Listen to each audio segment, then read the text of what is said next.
નખત્રાણા તાલુકાના કોટડા જડોદર ગામના મુસ્લિમ અને અનુસૂચિત જાતિના લોકોના દબાણના નામે રોજગારી છીનવી લેવામાં આવી છે તેવા આક્ષેપ સ્થાનિક લોકો દ્વારા કરવામાં આવ્યા હતા।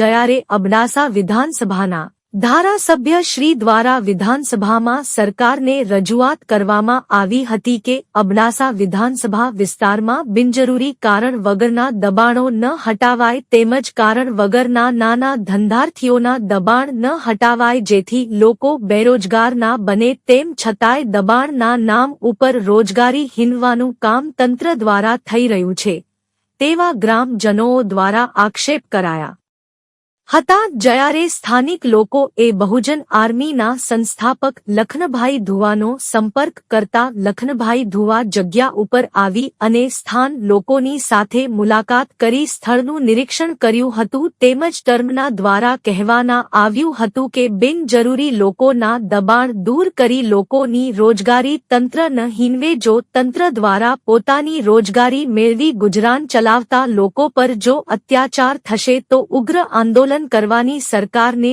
ચીમકી ઉચ્ચારી હતી। સ્ટોરી રમેશભાઈ ભાનુશાલી નલિયા અબડાસા કચ્છ।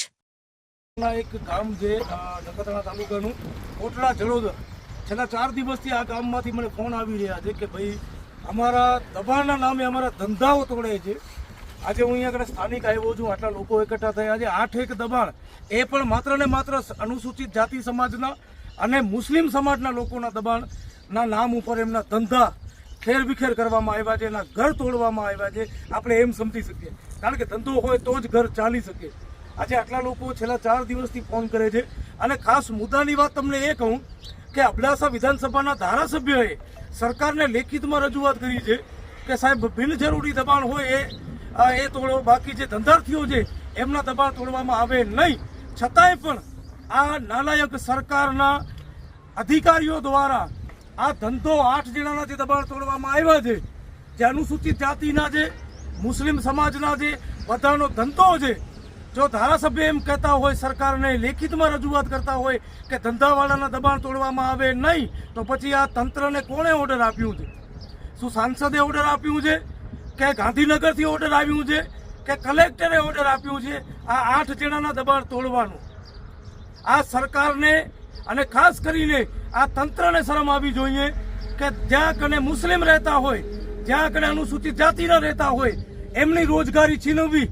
અને માતેથી હમણાં ભાઈઓ એક વાત કરી કે એવું પણ મેસેજ મળ્યું છે કે હવે જેના મકાન દબાણમાં છે એ પણ તોડવામાં આવશે।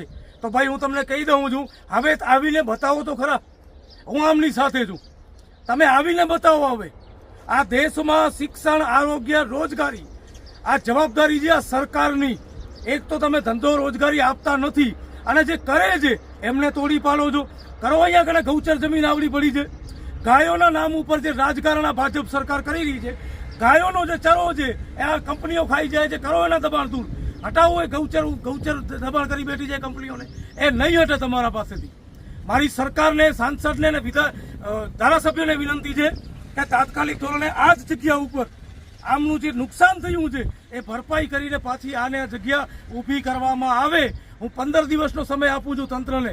જો આ કરવામાં નહીં આવે તો નખત્રાણા મામલેદાર ઓફિસ આગળ જ્યાં સુધી આ લોકોની સમસ્યાનો હલ નહીં થાય ત્યાં સુધી આ બધા લોકો સાથે, આમના છોકરાઓ, આમના ઘરની મહિલાઓ સાથે હું પોતે ધરણા ઉપર બેસીશ। એ ખુલ્લી ચીમકી આપું છું આ સરકારને।